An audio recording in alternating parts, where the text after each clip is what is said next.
Hahaha, apa kabar sahabat artikel view? Kali ini saya akan membacakan lanjutan alur cerita kisah CO muda berpura-pura culun. Tapi, sebelum mendengarkan kisah ceritanya, silahkan cari posisi yang nyaman dan jauhi keramaian. Dan jangan lupa pasang headsetnya. Dan inilah alur cerita kisah CO muda yang berpura-pura culun. Episode 274. Kisah CEO muda yang berpura-pura culun. Duduk di mobil kembali ke villa di lereng gunung. Kaori belum lepas dari emosi barusan. Sama seperti Zidane yang masih berlutut di depan situasi yang sulit dipercaya dan sulit dipercaya membuatnya merasa seperti sedang bermimpi. Dan dia bahkan tidak berani mencubit pahanya karena takut terbangun. Ada apa? Melihat ekspresi kusam Kaori, Ariel bertanya sambil tersenyum. Ariel, apakah aku sedang bermimpi? Kaori bertanya dengan bodoh. Ariel tersenyum dan berkata, tentu saja tidak. Setelah kembali ke rumah, saya membeli tiket pesawat ke Pulau Bali. Dan kita akan mengambil foto pernikahan terlebih dahulu. Tapi bagaimana dengan perusahaan? Apakah bisnis perusahaan tidak jalan? Kaori bertanya. Meskipun masalah alun-alun telah berakhir, perusahaan keluarga Wijaya masih menghadapi krisis besar. Bagaimana Kaori bisa merasa nyaman ketika pergi ke Pulau Manado saat ini? Saya sudah meminta bantuan seorang teman. Dalam 2 hari, dia akan membawa sekelompok orang ke Bandung untuk mengambil alih urusan perusahaan. Bawahannya semuanya elit. Serahkan saja padanya, kata Ariel. Mendengar kata-kata Ariel, Kaori tiba-tiba menundukkan kepalanya dalam suasana hati yang tertekan. Ada apa? Ariel bertanya dengan bingung. Ariel, apakah saya sangat tidak berguna? Kamu harus mengatur segalanya untuk saya. Dan saya ingin bantuanmu. Tanpamu, saya tidak akan memiliki apa-apa, kata Kaori. Kata-kata ini membuat Ariel tidak tahu bagaimana melanjutkannya. Kaori memiliki status saat ini. Memang dia yang diam-diam mempromosikannya. Mulai dari LKK Technoscience. Dialah yang membuat Kaori sampai ke tempatnya sekarang. Andai saja mengandalkan kemampuan Kaori sendiri, dia tidak bisa melakukannya. Aku suamimu. Bukan, kata Ariel. Kaori tersipu lagi dalam sekejap. Diam-diam mencubit kaki Ariel. Dan berkata, tapi aku juga ingin membuktikan diri kalau aku bisa. Dengan mengatakan itu, suasana hati Kaori tiba-tiba menjadi cerah. Dia mengangkat kepalanya dan berkata, oke, aku akan memesan penerbangan ketika aku sampai di rumah. Tetapi kapan teman-temanmu akan datang? Aku akan meminta Yanti untuk menerima mereka. Setelah kita pergi, dia akan datang. Ariel berkata, ini dia masih tidak ingin Kaori berpartisipasi dalam badai pertempuran pasar. Meskipun Ariel tahu bahwa melindungi Kaori bukanlah hal yang baik, dia harus melakukannya karena dia adalah seorang pria dan suami Kaori. Kembali ke villa di lereng gunung, Lina telah mendengar tentang alun-alun rakyat, dan sangat bersemangat sehingga dia membuka minuman di rumah dan menunggu Ariel. Saudari-saudari itu memanggilnya lebih dari 10 kali berturut-turut. Dan hampir semua orang dalam nada yang menyenangkan. Yang membuat Lina menikmati perasaan dipegang di telapak tangannya. Rasa superioritas inilah yang membuat Lina terobsesi. Ariel, Kaori, Anda dapat dianggap kembali. Jika Anda tidak kembali, anggur merah akan berlalu. Untuk waktu mencicipi terbaik, Lina menyapa mereka berdua dengan hangat. Kaori memandang Ariel tanpa daya. Kemarin, Lina memiliki sikap yang sangat buruk. Tetapi hari ini mendung dan cerah. Dia mengatakan bahwa dia menganggap 3 kata keangkuhan dengan serius, ekstrim. Bu, jangan khawatir sekarang, kata Kaori. Jangan khawatir. Tentu saja.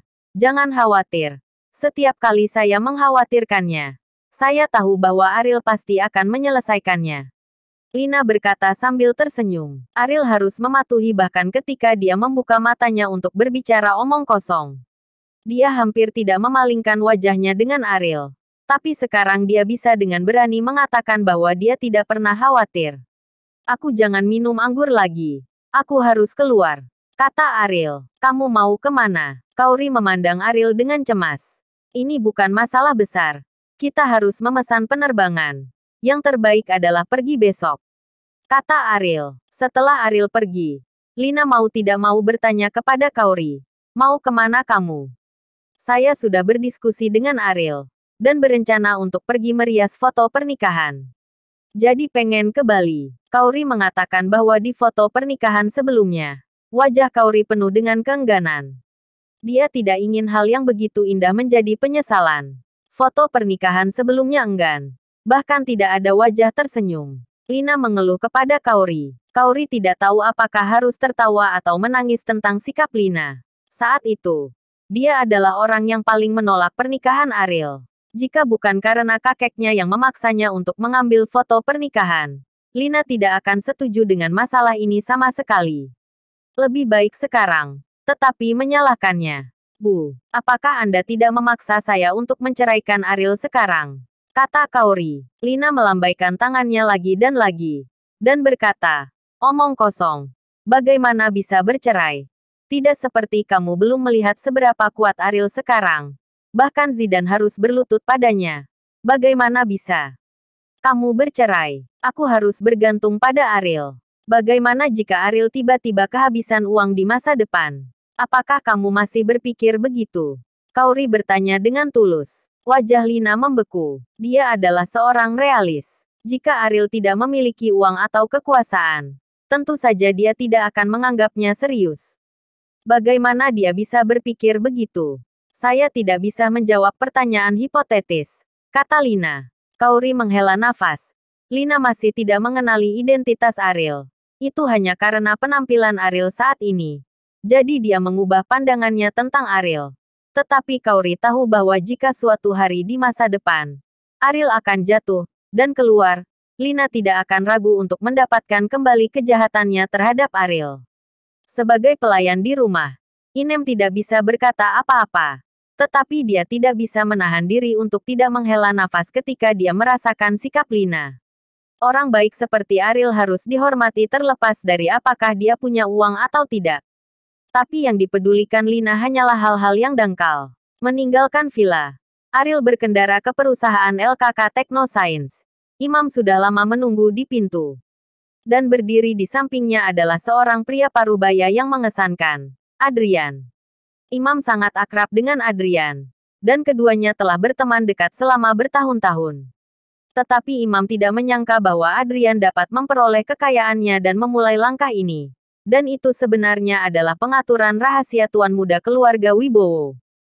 Di Jakarta, dia bisa dianggap sebagai sosok yang terkenal. Hanya pion tuan muda. Ini terasa luar biasa. Saya pikir ketika Imam pertama kali mengetahui hal ini, dia terkejut dan tidak dapat pulih selama beberapa hari.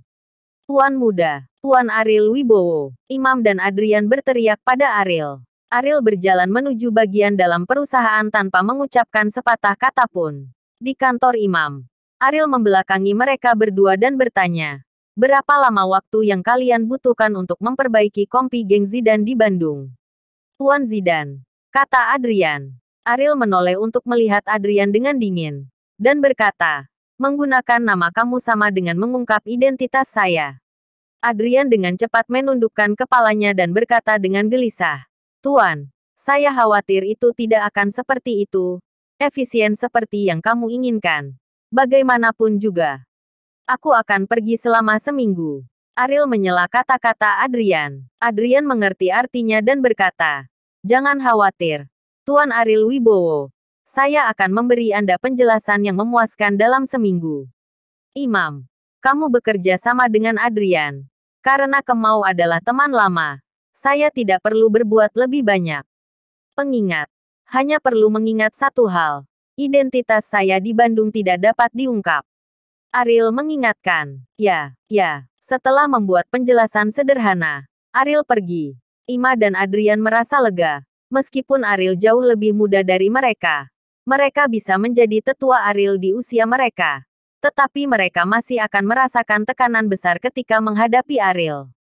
Paman Adrian, aku tidak menyangka kita memiliki kesempatan untuk bekerja sama lagi sekarang, kata Imam sambil tersenyum. Ini adalah kesempatan langka. Tetapi begitu kita tidak melakukannya dengan baik, konsekuensinya tidak dapat dibayangkan, kata Adrian sambil menghela nafas. Imam selalu sangat ingin tahu tentang bagaimana Ariel berhubungan dengan Adrian saat itu. Dan bagaimana dia membuat Adrian menjadi pengikutnya. langkah demi langkah untuk menjadi selebriti di Bandung. Paman Adrian, bisakah kamu memberitahuku apa yang terjadi saat itu? Imam bertanya dengan rasa ingin tahu. Pada hari-hari itu, ekspresi Adrian berangsur-angsur menjadi serius. Pahlawan tidak menyebutkan keberanian tahun itu. Belum lagi Adrian bukanlah pahlawan saat itu, tetapi seorang pria yang tinggal di jalanan. Bisakah kamu membayangkan seorang remaja membantuku membunuh penagih utang itu? Adrian menarik napas dalam-dalam dan berkata dengan nada berat. Bersambung.